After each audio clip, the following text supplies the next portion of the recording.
আউযুবিল্লাহি মিনাশ শাইতানির রাজিম। বিসমিল্লাহির রহমানির রহিম।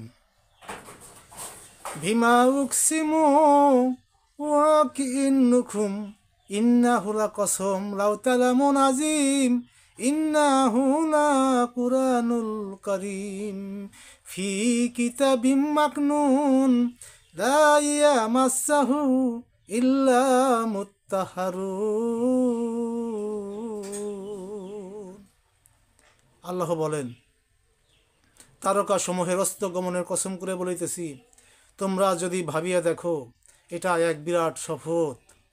আমি নিশ্চয় এই কিতাব মহাকুরআন আমি গুপ্ত আকারে লৌহে মাহফুজে সংরক্ষণ করে রেখেছি। সেখানে পবিত্র ফেরেশতা ছাড়া কেউ স্পর্শ করে না। সুবহানাল্লাহি বিহামদিহি। এই পবিত্র কোরআন কেউ ধ্বংস করতে পারবে না, কারণ এই কোরআন আল্লাহ নিজেই সংরক্ষণ করে রেখেছেন।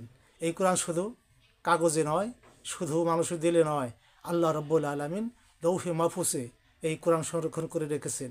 এই কোরআন তিনটি জায়গায় সংরক্ষণ, একটি হলো কাগজে, আরেকটি হলো মানুষের কলবে, আরেকটি হলো আরশ মুআল্লায় গুপ্ত কিতাবে আল্লাহ সংরক্ষণ করে রেখেছেন। সেটা পবিত্র ফেরেশতা ছাড়া কেউ স্পর্শ করে না। সুবহানাল্লাহি ওয়া বিহামদিহি।